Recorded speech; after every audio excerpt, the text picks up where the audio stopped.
नमस्कार मित्रों, आपका हस्तरेखा रहस्य चैनल में एक बार पुनः स्वागत है।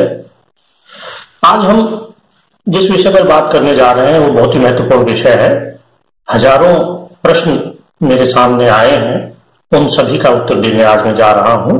और वो प्रश्न है कि क्या हस्तरेखा के माध्यम से हम ये जान सकते हैं कि एक दंपत्ति को कितनी संतानें होंगी और उनमें कितने पुत्र होंगे और कितनी पुत्रियां होंगी। तो आइए हम इस प्रश्न का उत्तर देने के लिए हस्तरेखा पर चलते हैं और जानते हैं कि कौन कौन से चिन्ह होते हैं जिनके माध्यम से ये पता लगाया जा सकता है कि पुत्र होगा या पुत्री होगी या कितनी संतानें होंगी। मित्रों, सभी को मालूम है कि कनिष्ठिका उंगली के नीचे ये बुध का क्षेत्र है। इस बुध के क्षेत्र से और ये हृदय रेखा है, ये रेखा हृदय रेखा कहलाती है। बुध के क्षेत्र से और हृदय रेखा के बीच में एक आड़ी रेखा होती है। इस तरह से ये दोनों हाथों में होती है और सभी के होती है। किसी के हाथ में एक होती है, किसी के हाथ में दो भी होती हैं, किसी के हाथ में तीन भी होती हैं और किसी के हाथ में चार भी मिल जाती हैं। अब कुछ लोगों का कहना है कि एक से अधिक रेखाएं बहुविवाह को प्रदर्शित करती हैं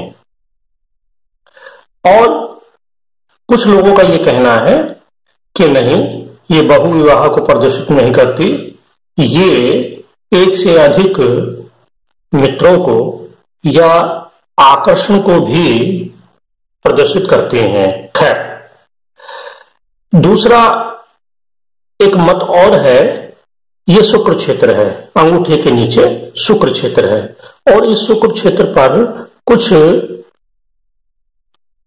आड़ी रेखाएं इस तरह से प्रत्येक हाथ में मिल जाएंगी। कुछ सही होंगी, कुछ कटी पिटी होंगी, लेकिन होंगी सभी जगह।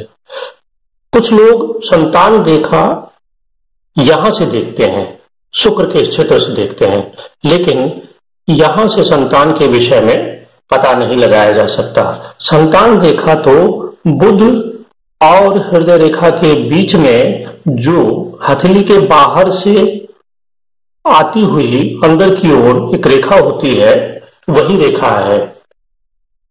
इसे विवाह रेखा कहते हैं। ये विवाह रेखा है। अच्छा, अब संतान रेखा कौन सी है? संतान रेखा, इस विवाह के रेखा के ऊपर छोटी छोटी रेखाएं इस तरह से आपको दिखाई देंगी। कुछ रेखाएं इसमें लंबी होंगी, स्पष्ट होंगी और कुछ रेखाएं पतली होंगी और छोटी होंगी। यदि कोई रेखा लंबी है और स्पष्ट है, मोटी है, तो निस्संदेह ये मान लेना चाहिए कि वह पुत्र की रेखा है। ये रेखा एक से अधिक भी हो सकती है, एक भी हो सकती है, तीन भी हो सकती हैं। जितनी रेखाएं सुस्पष्ट, मोटी और लंबी होंगी, उतने ही पुत्र का योग बनता है। जितनी रेखाएं पतली होंगी, एक या एक से अधिक, उसमें पुत्री का योग बनता है। तो ये जो रेखाएं हैं, इन रेखाओं से ही हम जान सकते हैं कि पुत्र होगा या पुत्री होगा। इसके अलावा भी बहुत से और चिन्ह हैं जिनके माध्यम से ये जाना जा सकता है कि कितनी संतान होंगी, पुत्र होंगे या पुत्री होंगी। लेकिन सबसे सटीक और सबसे महत्वपूर्ण जो चिन्ह है, जो स्थान है, वो यही है, क्योंकि ये विवाह रेखा है और विवाह रेखा के ऊपर जो बुध की ओर जाने वाली जो रेखाएं हैं, खड़ी रेखा है, वह रेखा संतान रेखा कहलाती है और उसमें स्पष्ट जो रेखा है वो पुत्र के लिए और थोड़ी पतली जो रेखा है वो पुत्री को डिनोट करती है या बताती है। दूसरा यह है कि ये जो रेखाएं हैं ये पति पत्नी दोनों के हाथ में होनी चाहिए। केवल पति के हाथ में या पत्नी के हाथ से ही काम नहीं चलेगा, ये दोनों के हाथ में स्पष्ट होनी चाहिए, क्योंकि ये दाम्पत्य रेखाएं जो है वो दोनों के हाथ में होना अनिवार्य है। अगर किसी के हाथ में रेखाएं कमजोर हैं, किसी के हाथ में रेखा सुदृढ़ है, तो भी संतान का योग बनता है और पुत्र पुत्री का योग बनता है, जैसी रेखाएं मैंने आपको बताई। दूसरा क्या है कि संतान के लिए ये आपका शुक्र का क्षेत्र है, अंगूठे के नीचे। ये शुक्र का क्षेत्र दबा हुआ नहीं होना चाहिए। इसके ऊपर किसी तरह के कोई कोई काट पीट नहीं होनी चाहिए, कोई किसी तरह की कोई दोष नहीं होना चाहिए। ये उभरा हुआ होना चाहिए, सुस्पष्ट होना चाहिए।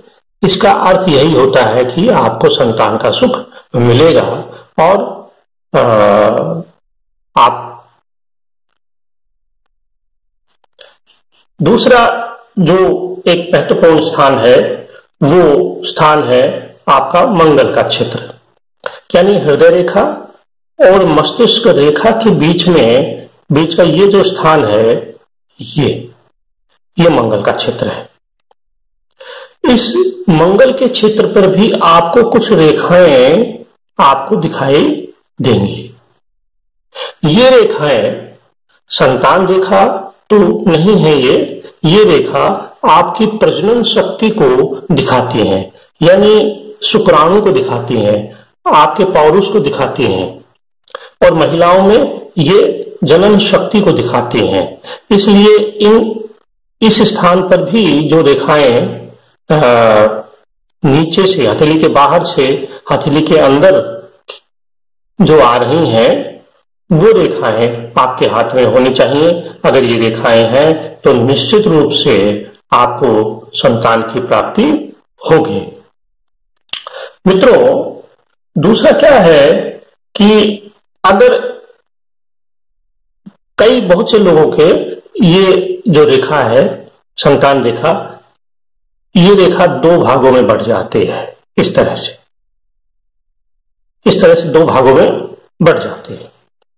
ये रेखा अगर ऊपर की ओर बुध क्षेत्र की ओर दो भागों में बट गई, इसका अर्थ है कि आपको जुड़वा संतान होने के पूरे चांस या संभावनाएं हो गई हैं।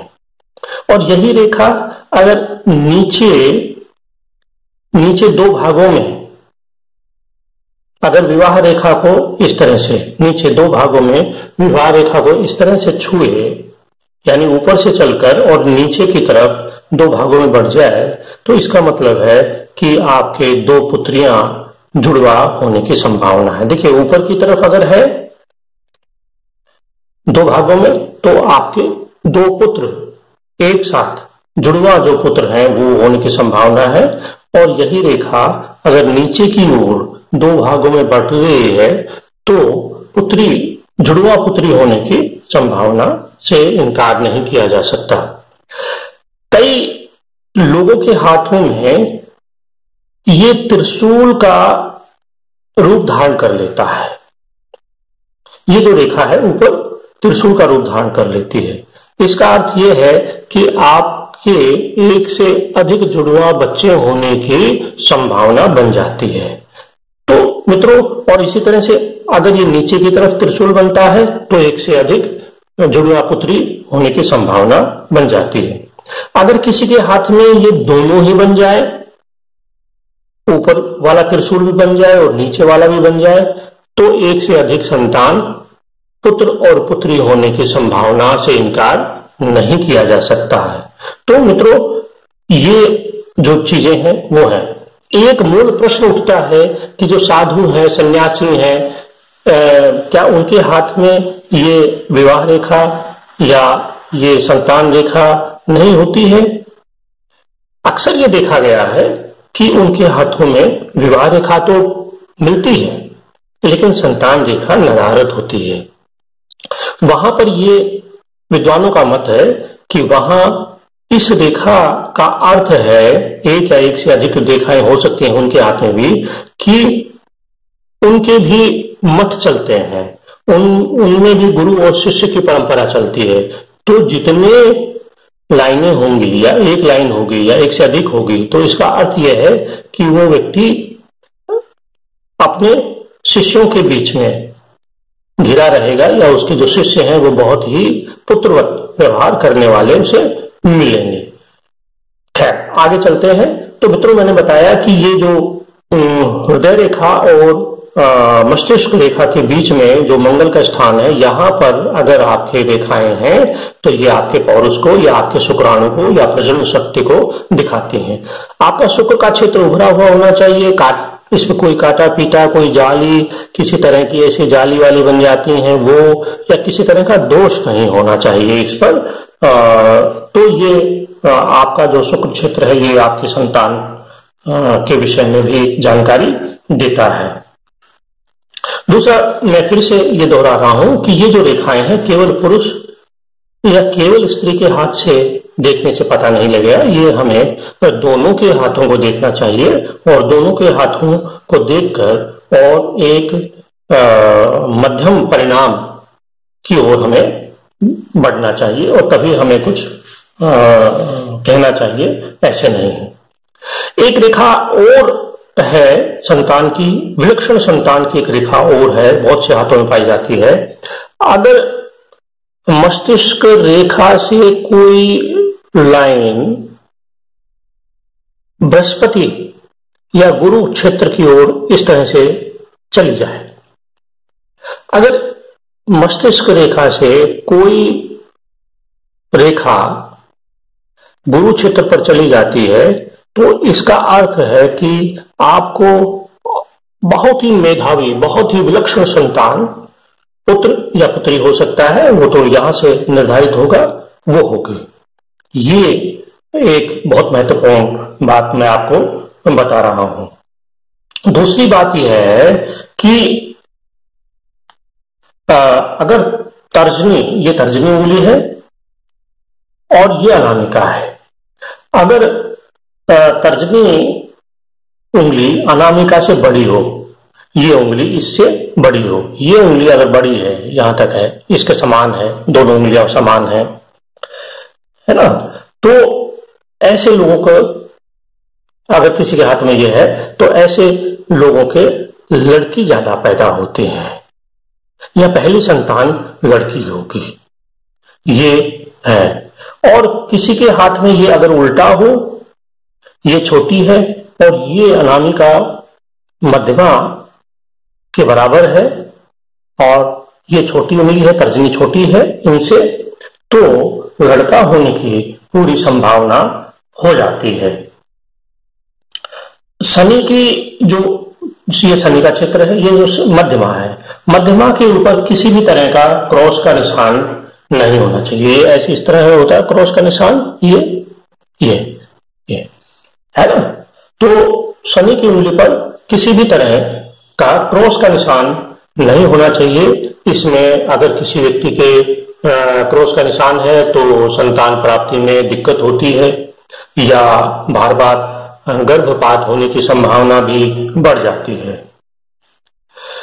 दूसरा एक महत्वपूर्ण यह है कि दंपति का गुरु क्षेत्र जो है, ये क्षेत्र जो है ये उभरा हुआ होना चाहिए, यानी शुक्र तो होना ही चाहिए उभरा हुआ, लेकिन गुरु क्षेत्र भी उभरा हुआ होना चाहिए।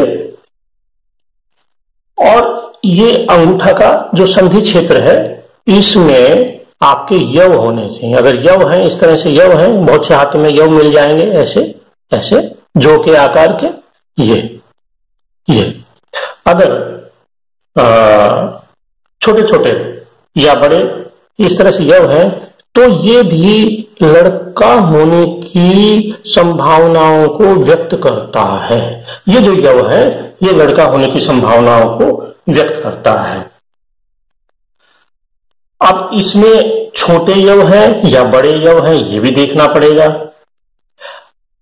अगर बड़े यव है, अगर ये छोटे बड़े हैं तो लड़का होगा, अगर ये छोटे हैं, छोटे छोटे हैं जैसे मैंने आपको बनाया, तो ये लड़की को डिनोट करता है। या एक यव है, फिर खाली जगह है, फिर एक यह है, फिर खाली जगह है, तो ऐसे में छोटे छोटे हैं तो लड़की होने की संभावनाएं हैं। और अगर यव बड़े हैं तो लड़का होगा। इसके बाद में ये स्थान केतु का है, ये राहु का है, आप जानते ही हैं, ये मणिबंध है। अगर एक से अधिक मणिबंध रेखाएं किसी के हाथ में है, एक से अधिक, तो पहली बात तो उसको संतान होने के पूरे चांसेस बनते हैं। और अगर ये मणिबंध रेखा कहीं से कटी पीटी नहीं है या किसी तरह की दोष मुक्त है, बिल्कुल स्पष्ट है, साफ है, गहरी है और एक से अधिक है, दो है, तो आपको लड़का पैदा होगा। दूसरा, इसमें एक नकारात्मक चीज भी ये होती है कि ये मणिबंध के ऊपर कई बार केतु की तरफ ये इस तरह का एक चिन्ह बन जाता है, ऐसा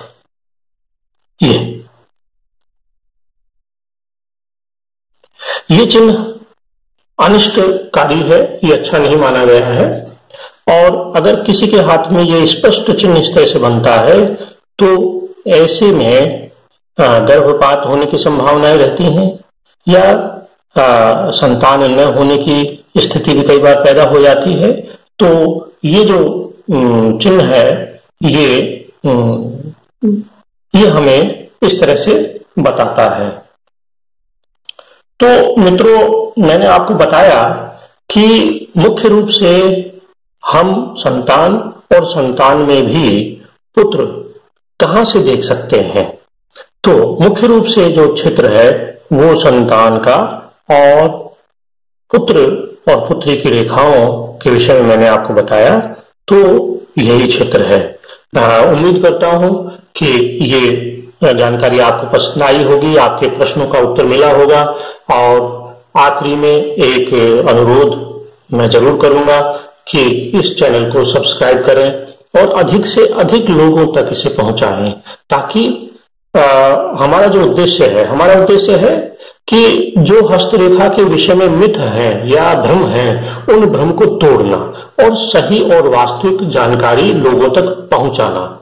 हमारा उद्देश्य किसी भी तरह जो दूसरे लोग करते हैं गलत जानकारियां देना, आधी अधूरी देना, या जिसे हम हिंदी में बोलते हैं गाल बजाना, वो उद्देश्य हमारा नहीं है। हमारा उद्देश्य है वैज्ञानिक रूप से, तात्विक रूप से हम ये जानें और समझें कि हस्तरेखा जो विज्ञान है, इस विज्ञान की कितनी सच्चाई है और इसमें कितना भ्रम फैला दिया है लोगों ने। तो हम केवल सच्चाई के विषय में ही बात करेंगे, भ्रम के विषय में बात नहीं करेंगे। मिलते हैं, जल्दी ही मिलते हैं अगले वीडियो में। तब तक नमस्कार।